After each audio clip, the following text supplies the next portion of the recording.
Visite officielle du secrétaire d'État au sport. Thierry Braillard a entamé plusieurs visites de chantier aujourd'hui. Son objectif, faire le bilan sur le plan de rénovation des équipements sportifs négocié avec Harry Chalus juste avant la mise en place de la Coupe Davis. Et la colère grandit à Grand-Bain-Gosier. Hier soir, les habitants avaient érigé des barrages à l'entrée de leur quartier. Un cri de désespoir pour dire non au projet de la ville. Leurs peurs sont-elles justifiées? Jean-Claude Christophe, adjoint chargé de l'urbanisme à Gosier, sera notre invité.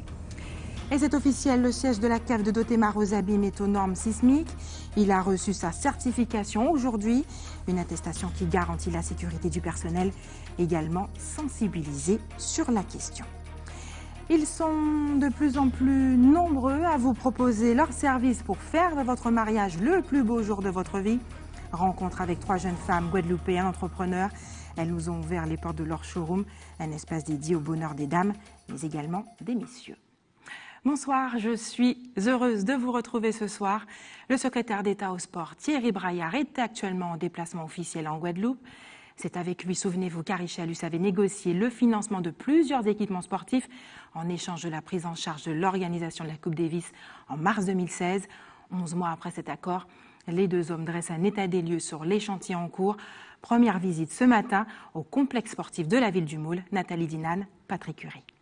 Vous savez, quand on voit Teddy Riner entrer dans le stade olympique, porter le drapeau de la France, on ne peut pas s'empêcher de penser à ce que la Guadeloupe a apporté au sport français. Il était donc tout à fait normal qu'en retour, que la Guadeloupe bénéficie d'une partie du plan exceptionnel d'investissement et de rénovation d'équipements outre-mer, une enveloppe qui s'élève à 20 millions d'euros. 20 millions pour cette première année sont budgétés et ensuite il faut dépenser. Et donc, il y a déjà eu un conseil d'administration du Centre national de développement du sport qui va être l'organisme qui va financer. Et il y en a un dans 5 jours, la semaine prochaine, qui va donc commencer à débloquer l'enveloppe sur des premiers dossiers. Je sais qu'il y a déjà des dossiers guadeloupéens qui vont être retenus pour environ 1,5 million d'euros. De soutien apporté par l'État. Et ce n'est qu'un début.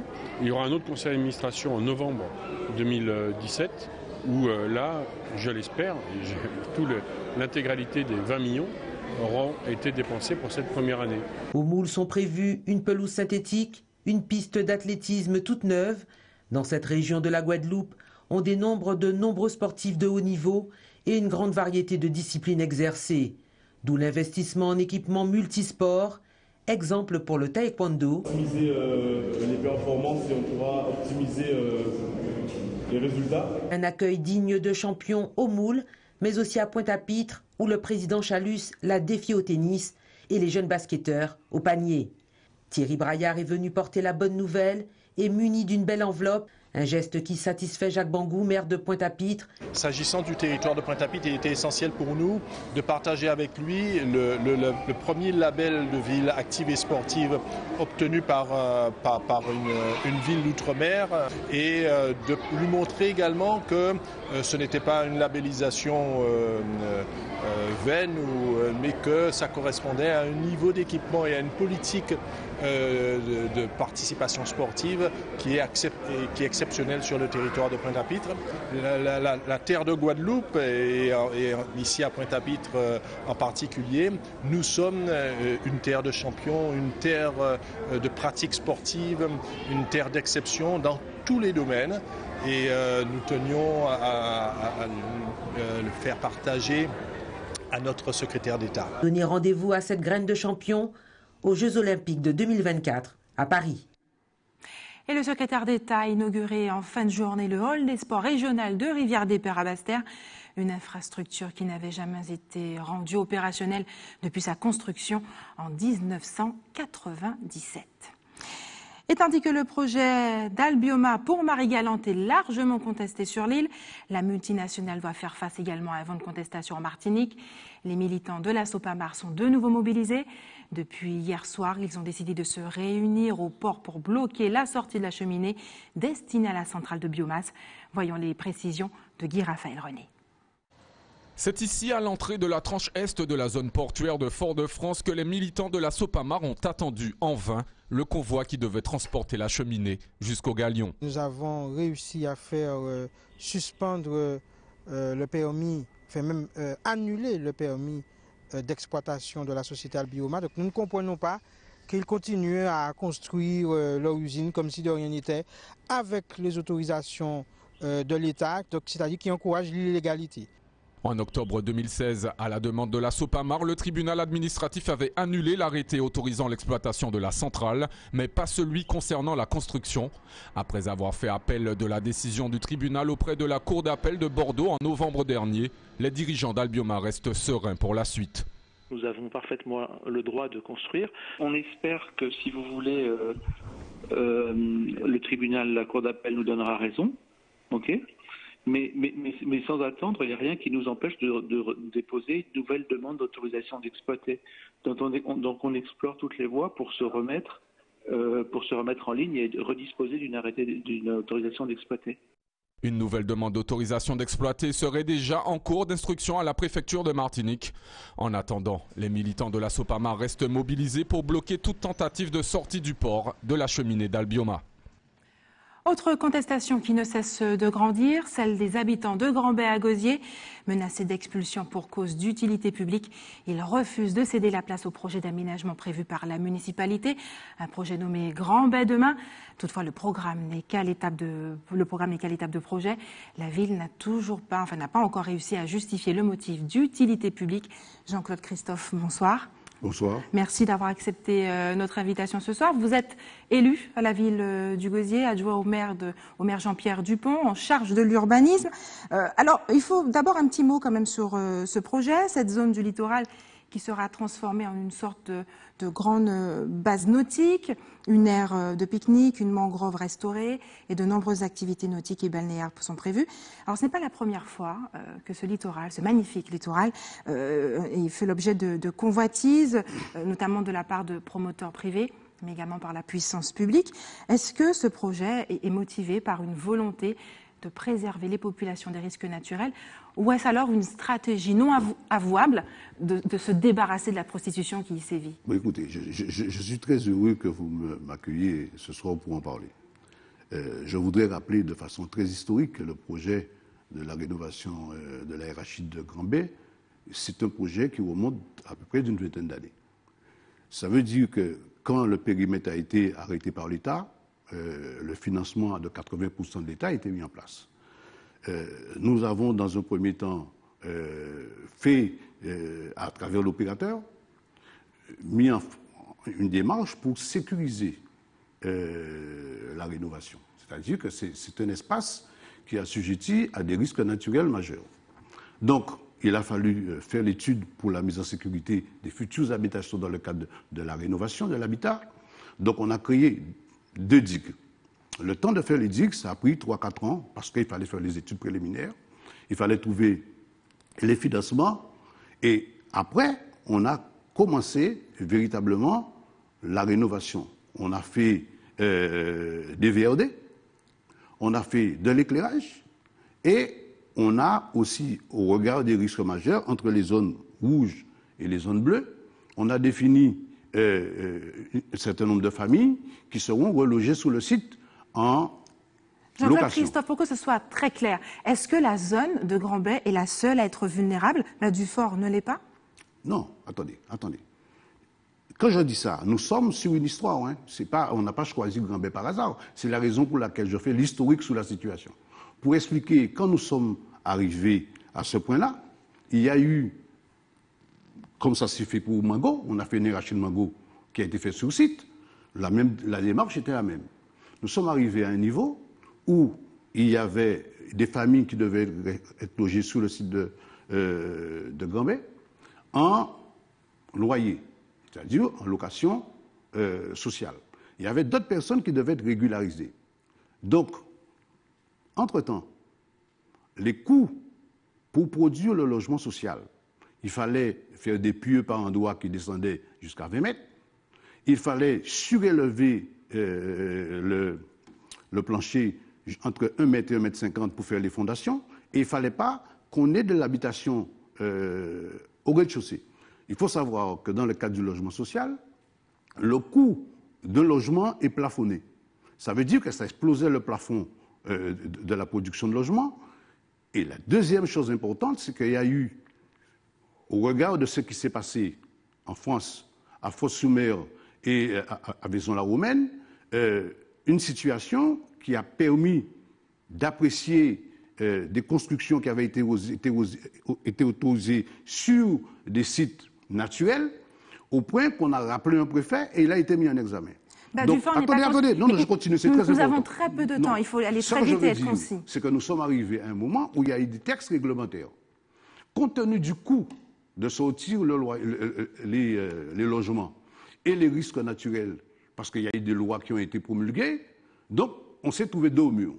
C'est-à-dire que l'impossibilité de construire le logement, nous avons pris 3-4 ans pour négocier avec l'État ce que nous avons obtenu de haute lutte, c'est-à-dire le métier du financement de la RHI dans la délocalisation de cette RHI.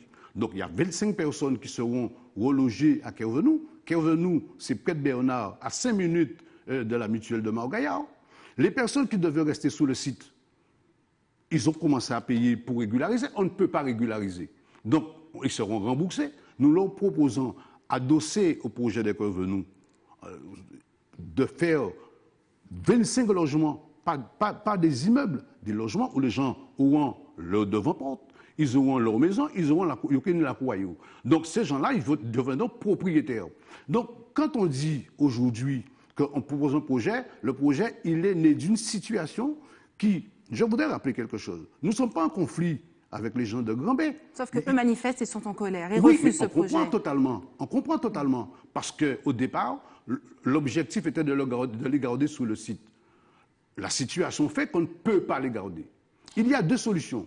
Ou la situation reste en l'état et que l'espace va continuer à être, j'allais dire, squattérisé, etc. Ou, ensemble, avec la population, on trouve les solutions. Et les solutions sont posées.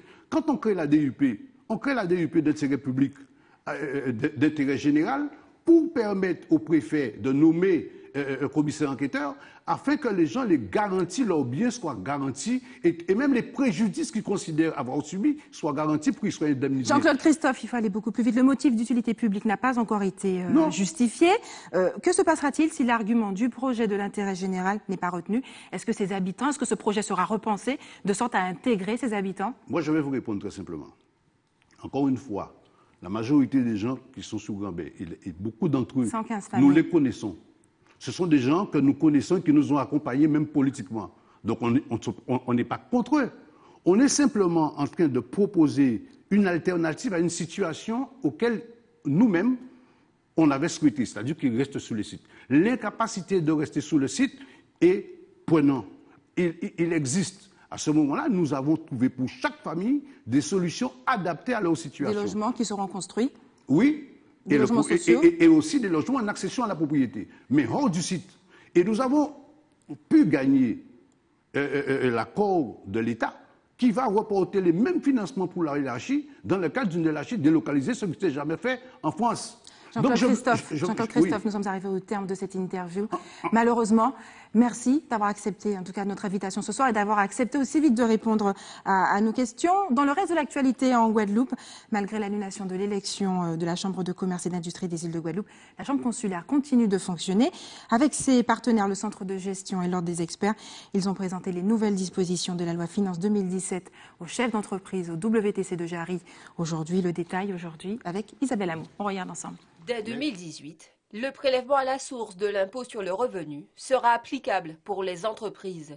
C'est ce que prévoit cette loi 2017, présentée aux entrepreneurs. L'impôt sur les revenus de 2018 sera perçu au même moment que les salariés ou les retraités ou les revenus des indépendants seront versés. Donc c'est une évolution majeure du dispositif de collecte de l'impôt, sachant qu'il n'est pas changé le dispositif de calcul de cet impôt qui devra toujours faire l'objet, les revenus devront toujours faire l'objet d'une déclaration comme par le passé par les redevables. Une conférence organisée par le centre de gestion agréé pour accompagner les entreprises dans leur nouvelle démarche. Nombreux sont les entrepreneurs qui ont besoin de cet accompagnement. Cette année, c'est la première année où le fichier des écritures comptables, c'est-à-dire un fichier qui va retraduire exactement comment s'est tenue la comptabilité du chef d'entreprise au cours de l'année, doit être transmis à l'administration fiscale. Donc il va être télétransmis ce fichier. Ce fichier, il doit être validé. Donc même pour les gens qui sont dans un régime micro, donc c'est-à-dire le plus petit registre de revenus fiscal, il va falloir transmettre ce fichier des écritures comptables. Des séminaires de formation seront mis en place par le centre de gestion agréé ou des ateliers permettant aux entrepreneurs d'être fin prêts pour 2018. Depuis quelques années, l'établissement Guadeloupe Formation tente d'adapter son offre aux besoins des entreprises locales. C'est dans ce but qu'a été créé depuis la formation QSE. Pendant 10 mois, des stagiaires développent des compétences pour améliorer les systèmes de management en termes de qualité, de sécurité et d'environnement en entreprise. Un programme financé essentiellement par l'Union européenne et la région Guadeloupe. Loïs Ignace, Moïse Dexter. La QSE, la qualité, sécurité, environnement, permet à l'entreprise qui doit constamment anticiper et analyser les évolutions dans le domaine de la réglementation d'obtenir et maintenir les certifications ISO, d'où l'importance ce matin du premier débat formation. La qualité, sécurité, environnement touche plusieurs domaines puisqu'on est dans le domaine de la management, comment manager un système de qualité au sein de l'entreprise, comment prévenir les risques, prévention, sécurité et comment adapter aussi le management pour développer l'environnement, prendre en compte le développement durable au sein des entreprises. Laurent Louisor est ingénieur en mécatronique. Lors de son stage en entreprise dans le domaine de la QSE, il a su apporter ses connaissances et accroître ses compétences. J'ai trouvé mon bonheur à travers le domaine de la QSE. Grâce à mon commanditaire, ma tutrice, je peux m'investir dans une thématique assez précise. La thématique était autour du système de management du transport. Je vais m'investir en tant que force de proposition, force d'action en vue d'un audit qui approchait. Donc mon rôle était de pouvoir en fait amener des actions concrètes qui permettaient de montrer que l'entreprise a fait tout ce qu'il fallait faire pour pouvoir mettre ses garde-fous et en fait assurer son image. La formation QSE est une démarche intéressante pour les entreprises et un véritable vivier de ressources. Je vois que ces jeunes ont des parcours tout à fait différents et qu'ils ont construit leur formation en local. Donc je pense qu'ils sont bien plus proches de nos problématiques d'entreprise. Je pense que c'est un plus pour nous que la formation s'adapte vraiment à nos besoins. Et je pense que ça ne peut être qu'un accompagnement pour développer notre économie. Pour Guadeloupe Formation, il est important de favoriser l'insertion de leur public, développer l'employabilité des personnes afin que les stagiaires réussissent leur parcours professionnel. Restez sur ATV Guadeloupe. Dans quelques minutes, notre deuxième invitée, Yana Simonel, lauréate des Olympiades régionales de chimie. Et puis, les étudiants étaient sensibilisés aujourd'hui sur l'éducation, la solidarité et la sécurité à l'Université des Antilles. Mais avant, nous avons décidé de braquer nos caméras sur un exemple à suivre. Notre deuxième invité, configuration exceptionnelle, a tout juste 18 ans et vient de remporter le concours régional des Olympiades de chimie. C'est elle qui ira représenter notre archipel à la finale nationale à la fin du mois de mars. Yana Simonel, bonsoir. Bonsoir. Merci d'avoir accepté notre invitation. Nous sommes ravis, en tout cas, de vous recevoir. Je l'ai dit, vous avez tout juste 18 ans, en classe de terminale S au lycée de Bainbridge. Vous avez participé à la première édition guadeloupéenne de ce concours scientifique face aux 13 autres candidats, un concours qui n'aurait pas eu lieu, en tout cas sans la participation active de quelques professeurs. Linda Kayarsi avait d'ailleurs rencontré quelques-uns le 18 janvier dernier. On écoute leur réaction, ils nous expliquent un petit peu le concept. Alors avec effectivement 2 collègues motivés, nous avons créé une association pour créer effectivement un centre pour permettre à tous les élèves de terminale S de toute l'Académie de la Guadeloupe de participer à ce concours. Alors effectivement, ce sont des élèves motivés, volontaires, qui ont été choisis par chaque coordinateur du lycée. En fait, ce sont des professeurs de physique-chimie donc, qui sont coordinateurs de chaque lycée en Guadeloupe qui les ont choisis par la motivation. Yana Simonel, on vous a reconnu sur ces images. Qu'est-ce qui vous a donné envie, qu'est-ce qui vous a motivé, donné l'envie de participer à ce concours ? Alors tout d'abord, j'ai voulu participer à ce concours parce que c'était une occasion pour moi aussi de m'entraîner en fait à une des épreuves du bac, on appelle ça les ECE, donc c'est des expériences, une épreuve pratique en fait. Donc il y avait tout d'abord ça. Et tout simplement, la plus grande raison, je pense que c'est ma passion de la chimie, en fait. Donc voilà, j'aime énormément la chimie. Et là, c'était une occasion de plus d'apprendre de nouvelles notions sur ce thème, que ce soit par le biais de mes camarades ou des professeurs avec lesquels j'ai été en contact. Également grâce aux conférences auxquelles on a pu assister et à la visite en entreprise. Alors le 27 mars prochain, vous irez affronter les autres heureux gagnants des différentes régions de France pour les Olympiades nationales de chimie. Une finale qui aura lieu à Paris. Est-ce que vous êtes stressé? Comment vous êtes-vous préparé à ce concours? Bien, ma préparation est encore à venir. Normalement, je devrais avoir peut-être des séances de TP l'après-midi lorsque je n'ai pas cours au lycée. Après, de mon côté, personnellement, je vais tout simplement réviser mes cours de terminale de chimie parce que c'est sur ça aussi que va porter le concours. Donc, je vais travailler de mon côté et je n'ai pas énormément de stress puisque j'essaierai de faire de mon mieux une fois là-bas. Mais j'espère que tout se passera bien et je pense que tout va bien se passer. Que représente ce concours pour vous au niveau national, les Olympiades de la chimie? Au niveau national, c'est une façon de se confronter aux meilleurs chimistes de France, donc c'est une belle expérience. Et aussi une expérience sociale, une façon de partager la passion que j'ai avec d'autres personnes qui sont passionnées par ce sujet, donc échanger là-dessus et toujours apprendre de plus en plus de choses possibles sur la chimie et enrichir mon expérience personnelle aussi. C'est également l'année de votre bac cette année. Ce n'est pas un peu stressant finalement de relever ces deux défis, qui sont des défis de taille quand même? En fait, c'est bénéfique du début à la fin, c'est-à-dire que je fais que gagner de l'expérience grâce à ce concours et du coup, non, c'est pas stressant puisque je sais que plus tard, je le regretterai pas. Je me dirais, j'ai bien fait de faire ça et ça a été bénéfique, ça a été une belle expérience. À vous entendre, la chimie a l'air très simple. Hein. Plus qu'un concours, ces Olympiades de la chimie se présentent comme des catalyseurs de passion. Vous en êtes un exemple concret. Est-ce que vous envisagez de faire carrière dans cette industrie? Alors, j'hésite encore entre la médecine et la chimie, mais j'avoue qu'après avoir constaté que j'avais gagné le concours, du coup, je réfléchis plus peut-être à partir dans un domaine plus orienté vers la chimie, peut-être faire une prépa PCSI et voir après où la vie m'emmènera. Yana Simonel, merci d'avoir accepté de répondre à nos questions ce soir et puis bonne chance pour ce concours. Merci. Le 27 mars prochain. Notre attention se porte toujours sur la jeunesse guadeloupéenne. À l'Université des Antilles, aujourd'hui, était organisée une matinée de sensibilisation et d'action au profit de la santé, de la solidarité et de la sécurité. Linda Kayarsi, notre reporter, a promené sa caméra. On regarde ensemble. Santé, solidarité et sécurité sont les maîtres mots de cette matinée de prévention à destination des étudiants. Et notre action, c'est vraiment de faire et des actions de prévention, c'est-à-dire faire en sorte que les gens ne tombent pas malades, qu'ils n'aient pas de problème de santé, et de la promotion de la santé, c'est-à-dire leur donner toutes les clés pour qu'ils soient en bonne santé. Donc ici, les informations qu'on leur donne sur ce stand, ça concerne essentiellement la sexualité, puisqu'à l'âge où on est dans les études, c'est une préoccupation majeure.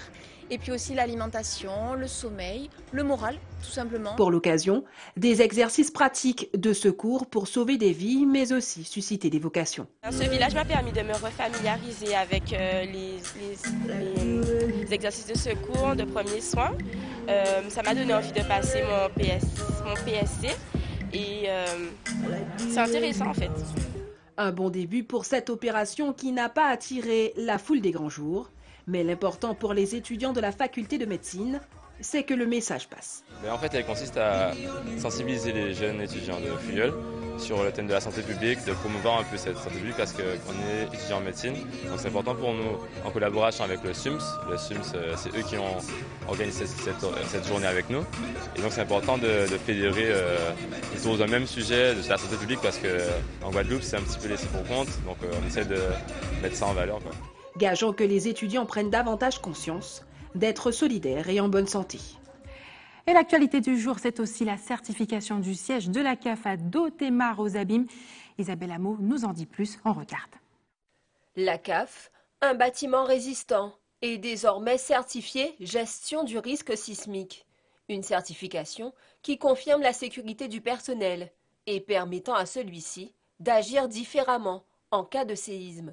Cette démarche intervient suite à un exercice d'évacuation. Nous sommes dans une zone à grand risque sismique et donc il est important aujourd'hui que nous puissions prendre en considération cette approche-là. Et c'est ainsi que l'ASL, la CAF a porté le sujet devant l'ASL et l'ASL l'a pris en charge. Et je vous dis, nous sommes aujourd'hui à 2e anniversaire parce que depuis février 2015, nous avons lancé le projet et il a fallu 2 ans pour pouvoir bien analyser le référentiel, 2 ans pour arriver à trouver le bon pictogramme. Et le pictogramme, vous avez vu, est un peu, comment dire, il s'appuie un petit peu sur le pictogramme des points de rassemblement qu'on trouve à l'extérieur des bâtiments. Et ça, il fallait trouver un pictogramme de façon mémotique, parce que l'idée dans la démarche, c'est de dire qu'on n'a pas à réfléchir quand ça se produit. Il faut très vite. À terme, l'objectif serait que toutes les entreprises du parc d'activités de Dotemar soient dotées de cette certification. Une façon fort belle de sécuriser les agents de la zone. L'intérêt de cette démarche, c'est effectivement de pouvoir faire corroborer une réglementation de construction d'établissements avec des règles déterminées, bien précises. Mais on se rend compte que l'ouvrage, une fois construit, ne fait l'objet d'aucune règle d'organisation, de pilotage pour qu'il soit périn ou pour qu'on puisse gérer l'évacuation. En cela, cette démarche est innovante. En cas de fort séisme, la CAF est l'un des bâtiments référents en termes de stabilité et de résistance. Et comme chaque soir, nous vous interrogeons sur des faits d'actualité. Le risque sismique est bien réel pour nos départements. Êtes-vous suffisamment informés sur la conduite à tenir en cas de tremblement de terre? On écoute vos réponses recueillies par Loïs Ignace et par Moïse Dexter. Non, nous ne sommes pas très informés. Il y a des trucs, ils se cachent aux Antilles. On n'est pas informé parce qu'il y a beaucoup de choses qu'on ne connaît pas. J'entends pas parler de ça à la télé, pas souvent, quoi. Vous expliquez la chose vraiment, vous donnez les marches à suivre et tout. Non, je pense pas. On n'est pas assez informé. Non. Parce que j'ai rien entendu à la radio depuis que je suis arrivé, je sais pas. J'ai rien vu placardé à des places, rien. En cas de séisme, ce qu'il faut faire, alors je pense que les gens sont bien informés. Pour moi, de ma part, je sais ce que je dois faire. Peut-être d'autres personnes ne sont pas au courant. Il faut aménager et clouer la maison. Après, on met du tôle pour le tremblement de terre. Je rentre au bas de la table, ou bien sur le mur, en bas de le mur de poutre là. Bien si j'ai pas le temps de sortir. Oh non, on dit ça tout le temps, mais quand ça arrive, on dit ah ouais, il fallait prendre des précautions. Moi, je me vais juste courir. Partir courir, je ne vais pas rester là du tout. Même si je suis au dernier étage, je cours, je saute, c'est pas grave. Que si je reste au dernier, je vais quand même mourir. Je suis bien informée. Il faut me cacher sur un armoire, bien sur une table. C'est Dieu seulement qui sait, je ne peux pas dire. Il n'y a pas beaucoup d'informations à ce niveau-là. Il faut soit si on est dans un étage se cacher sous une table ou bien s'abriter dans l'encadrement d'une porte ou encore si on n'est pas à l'étage, on peut sortir dans la rue afin de ne pas se faire écraser par sa maison. On entend on prend des bribes un peu partout, mais pas spécialement. Donc je sors, je me mets à l'abri d'arbres en fait, pas sous un arbre, carrément au grand air si on peut. Sinon je rentre sous ma table, si je peux. Dans l'ensemble, oui, parce qu'on nous permet de pouvoir, par rapport à notre maison, il faut tout fermer et d'aller dans un lieu qui est sécurisé. Par exemple les mairies, les hôpitaux, c'est là qu'on nous dirige plus particulièrement. Parce que dans notre maison, la sécurité n'est pas obligatoirement là. Donc il faut aller dans un lieu où c'est plus sécurisé. Et le créneau du mariage se développe chez nous. Ils sont quelques-uns à tenter le pari de la reconversion professionnelle dans ce secteur. Et pour preuve, nous avons rencontré 3 jeunes femmes à l'allure dynamique qui ont décidé de créer une société qui propose des mariages clés en main, mariage à la carte, un reportage de Linda Kayardi. Mettre leurs compétences au service d'un mariage de rêve, telle est la mission de ces 3 femmes. Moi, je m'occupe de toute la partie film de mariage. Nous confectionnons nos DVD sur mesure en fonction du thème. Jessica fait tout ce qui est photo de mariage et Angélique Angélique fait de la décoration de mariage. Pour convaincre les futurs mariés, rien de mieux qu'un showroom cocon pour prendre le temps de discuter, mais surtout de rassurer. On a choisi quelque chose d'assez intimiste pour pouvoir accueillir les clients. Donc ils viennent et ils se sentent à l'aise. On leur propose des choses intéressantes. Ils ont la possibilité de regarder ce que nous faisons aussi. Donc on a vraiment voulu miser sur ce petit côté intimiste où ils découvrent tout ce que toutes nos possibilités. Ici, tout est pensé, imaginé, coordonné, avec une touche d'originalité. Tout ce qui est lié à la création de faire-part originale, à la création de films de mariage, toujours dans l'originalité, et aux photos de mariage. Donc ce qu'on doit retenir pour le showroom, c'est l'originalité et surtout le mariage à la carte. Pendant 4 jours, dans ce showroom dédié au mariage, dégustations et autres activités seront proposées pour concevoir sans fausse note le plus beau jour de votre vie. Et c'est l'heure des informations pratiques maintenant à vos stylos. L'établissement français du sang vous donne rendez-vous demain à l'avenue de l'Europe à Saint-François de 8h30 à midi. Et enfin, si vous avez des informations à nous communiquer, n'hésitez pas à nous appeler au 71 2 fois. Et voilà, c'est la fin de notre édition locale et régionale. Mais restez sur ATV Guadeloupe, l'information continue avec Eddie Planté dans quelques minutes.